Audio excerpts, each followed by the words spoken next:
Hello everyone, আসসালামু আলাইকুম। আমি বিথি, বাংলাদেশি ব্লগার মম বিথি চ্যানেলে আপনাদের সবাইকে স্বাগতম জানাচ্ছি। আশা করছি সবাই ভালো আছেন, আমরাও আলহামদুলিল্লাহ ভালো আছি। ইলিশ মাছ বাঙালিদের মধ্যে শুধু ইলিশ মাছ রান্না করব কচুরলতি দিয়ে। আপনাদের সাথেও শেয়ার করব যে আমি কচুরলতি দিয়ে ইলিশ মাছটা কেমনভাবে রান্না করলাম। আপনারা কেমনভাবে রান্না করেন অবশ্যই আমাকে কমেন্ট করে জানাতে পারেন। আমি মাছ বেছে কচুরলতি বেছে কেটে ধুয়ে নিয়ে চলে এসেছি মাটির চুলার পাড়ে। এখন আমি রান্না করব। আমি প্রথমে নিয়েছি লবণ, হলুদ, মরিচ গুঁড়া, আদা বাটা, রসুন বাটা, জিরে গুঁড়ো, ধনে গুঁড়ো, পেঁয়াজ কুচি। আগে আমি তেলের মধ্যে পেঁয়াজটা দিয়ে খুব ভালো করে পেঁয়াজটা ভেজে নেব।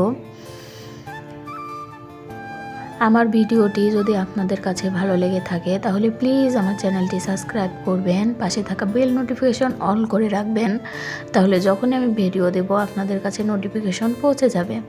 আর আমার ভিডিও যারা দেখেন একটা লাইক দিতে ভুলে যান, তাহলে প্লিজ আমার ভিডিওতে একটা লাইক দিয়ে দিবেন। আর যারা আমার এই ভিডিওটি ফেসবুক থেকে দেখে থাকছেন তাহলে প্লিজ আপনারা আমার সাপোর্ট করবেন। তারপরে আমি এখানে সমস্ত মশলা পেঁয়াজটা ভেজে নেওয়ার পরে একে একে দিয়ে দিলাম। এখন আমি মশলাটা অনেকক্ষণ ধরে খুব ভালো করে কষিয়ে নেব। আসলে যে কোনো মাছ রান্নার ক্ষেত্রে মশলাটা যদি বেশিক্ষণ ধরে কষিয়ে নেওয়া যায় তাহলে মাছের টেস্টটা আরও বেশি বেড়ে যায়। আমি মশলাটা এখন মাঝে সাঝে একটু নাড়াচাড়া করে আমি খুব ভালো করে এটা কষিয়ে নেব। এখন একটু নাড়া দিয়ে দিচ্ছি।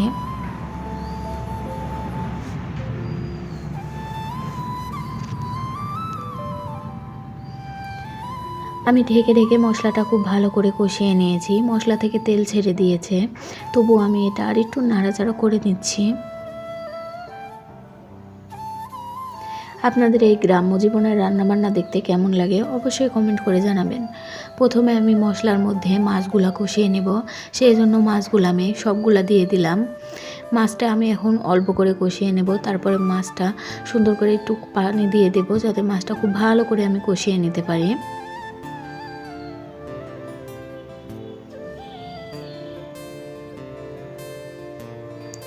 মাছটা আমি কিছুক্ষণ কষিয়ে নিয়েছি, তারপরে আরেকটু পানি দিয়ে দিলাম যেন মাছটা পুড়ে না যায়।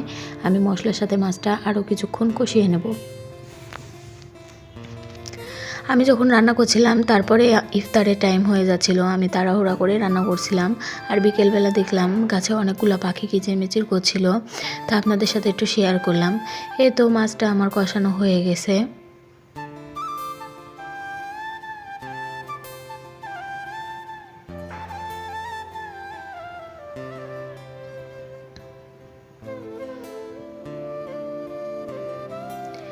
আমি এখন সমস্ত মাছগুলা একে একে তুলে রাখছি, কারণ আমি ওই মশলার ভিতরে আবার কচুরলতি দিয়ে কষিয়ে রান্না করব। আমি মাছ রান্না করলে একসাথে সমস্ত মশলা বেশি করে দিয়ে এভাবেই রান্না করি। প্রথমে মাছটা কষিয়ে তুলে নিই, তারপরে আমি বাদবাকি সবজিগুলা অ্যাড করে নিই, তাহলে এতে সময় আমার অনেকটাই বেঁচে যায়। এখন আমি কচুরলতিগুলা সবগুলা দিব, তারপরে খুব ভালো করে কষিয়ে নেব। আসলে মাটির চুলার রান্নার এর স্বাদ বলার বাহিরে। গ্যাসে তো আমরা রান্না করি নিজের সুবিধা অসুবিধার জন্যই, কিন্তু মাটির চুলার যে স্বাদ বা এর যে একটা আনন্দ আলাদা রান্না করার, সেটা আমরা যারা গ্রামে থাকি তারা অবশ্যই বুঝতে পারি। আমি যখন গ্যাসে রান্না করি আসলে আমার ভালো লাগে না, মনে হয় যে তরকারির স্বাদ হয়নি, এরকমটাই লাগে। কিন্তু মাটির চুলায় রান্না করে আমি অনেক তৃপ্তি করে রান্না করতে পারি। এর জন্য আমি চেষ্টা করি যতই ব্যস্ত থাকি না কেন, সময় কম থাক, বাচ্চাকে সামলিয়ে আমি চেষ্টা করি মাটির চুলাতে রান্না করার। তো এখানে আমি একটু পানি দিয়েছিলাম, তারপরে আমি লতিটা খুব ভালো করে কষিয়ে নিয়েছি। লতির যে কষানো পানিটা এটা শুকিয়ে গেছে। তারপরে আমি এখন একটু ঝোল, ঝোল তো রাখবো না, তবুও মাছটা যেহেতু সিদ্ধ হবে সেই জন্য আমি আরও অল্প পরিমাণে পানি দিয়ে দিলাম। তারপরে যখন তরকারিতে বলক এসে গেছে তখন আমি সমস্ত মাছগুলা দিয়ে দিলাম।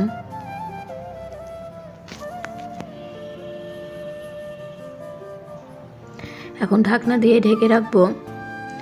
তরকারি নামানোর 1 মিনিট আগে আমি ভাজা জিরার গুঁড়ো দিয়ে দিলাম। এটা দিলে তরকারির টেস্ট আরও দ্বিগুণ বেড়ে যায়। আমি প্রত্যেকটা রান্নায় চেষ্টা করি এই মশলাটা দেওয়ার জন্য। তাহলে আজকের ভিডিওটা এতটুকুই। আর আমার মাছ রান্না আপনাদের কাছে কেমন লাগলো অবশ্যই কমেন্ট করে জানাবেন। আর আমার মাছের ফাইনাল লুকটা দেখেন কেমন হয়েছে।